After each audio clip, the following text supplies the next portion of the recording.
semuanya, kali ini kita akan membahas tentang proses meiosis yang menjadi salah satu mekanisme pembelahan sel yang sangat penting dalam pembentukan gamet atau sel kelamin.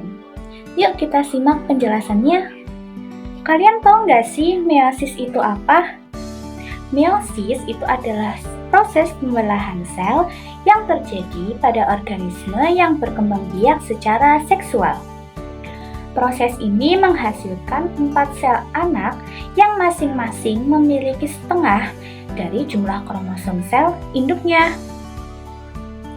Meiosis sangat penting untuk menjaga jumlah kromosom agar tetap stabil dari generasi ke generasi. Nah, pembelahan sel pada meiosis ini terjadi sebanyak 2 kali, yaitu meiosis 1 dan meiosis 2. Dari pembelahan tersebut terdapat beberapa fase. Dalam setiap fase ini ada 4 tahapan yang berbeda, yakni tahap profase, metafase, anafase, serta telofase.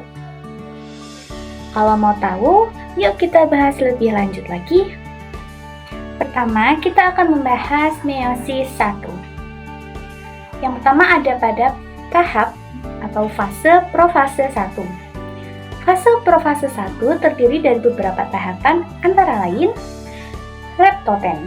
Nah, leptoten itu adalah kromatin atau bagian dari inti sel tampak seperti benang-benang panjang yang halus dan melingkar-lingkar. Lalu ada zikoten, yaitu benang-benang kromatin yang selanjutnya berubah bentuk menjadi batang-batang kromosom. Masing-masing kromosom mencari pasangannya sendiri yang sama dan sebangun atau menyerupai.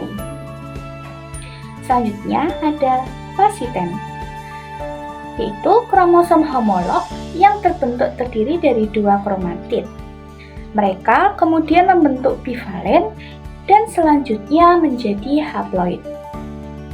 Lalu mereka masuk pada fase pasiten yang merupakan proses pindah silang. Lalu ada diploten. Pada diploten, kromatid-kromatid yang memisahkan kemudian membentuk sentromer yang merupakan kromatid paling kuat. Sisanya tetap berdekatan yang disebut sebagai kiasma atau persilangan 2 dari 4 kromatid suatu kromosom dengan pasangan kromosom homolognya. Selanjutnya ada diakinesis, fase hilangnya nukleolus dan membran nukleus. Lalu tetrat mulai bergerak ke bidang ekuator. Lalu kita akan masuk pada tahap fase metafase 1. Pada fase ini tetrat kromosom sudah berada di bidang ekuator.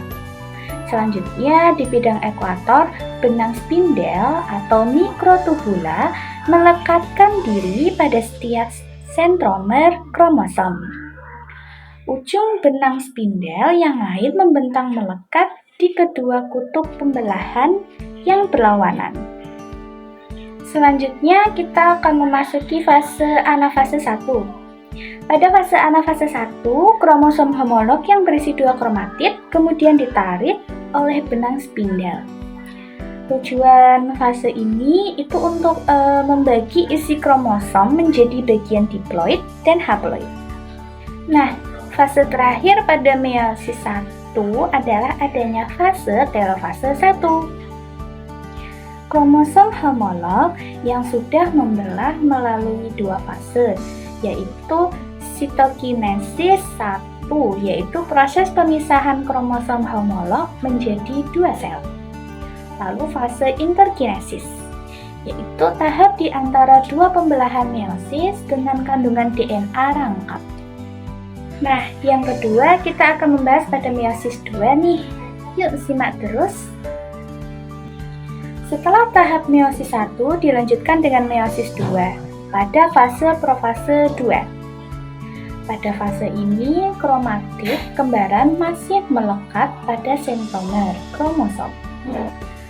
Setelah adanya fase profase 2 itu dilanjutkan dengan fase metafase 2. Kromosom yang berisi dua kromatid akan merentang dan terbentuklah benang-benang spindel dengan satu ujung melekat pada sentromer. Dan sisanya menuju ke kutub pembelahan yang berlawanan. Lalu kita akan memasuki pada fase anafase 2. Benang-benang spindel kemudian menarik kromatid ke kutub berlawanan sehingga kromosom memisahkan kedua kromatid dan menuju kutub yang berbeda. Kromatid terpisah disebut dengan kromosom.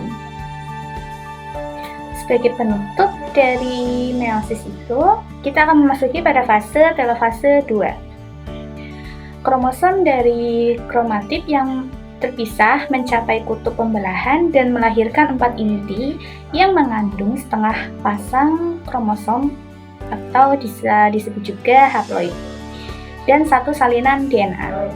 Nah, dari penjelasan beberapa tahapan tersebut, kita mendapatkan hasil dari meiosis nih, yaitu pada pembelahan meiosis menghasilkan 4 sel anakan yang masing-masing sel memiliki separuh dari jumlah kromosom sel induk. Jumlah kromosom yang dimiliki oleh sel anakan adalah N atau disebut juga dengan haploid. Jadi itu tadi penjelasan singkat mengenai proses meiosis. Dari sini kita bisa melihat betapa luar biasanya tubuh kita dalam menjaga keseimbangan genetik melalui pembelahan sel. Terima kasih sudah menonton, semoga bermanfaat dan sampai jumpa di pembahasan selanjutnya.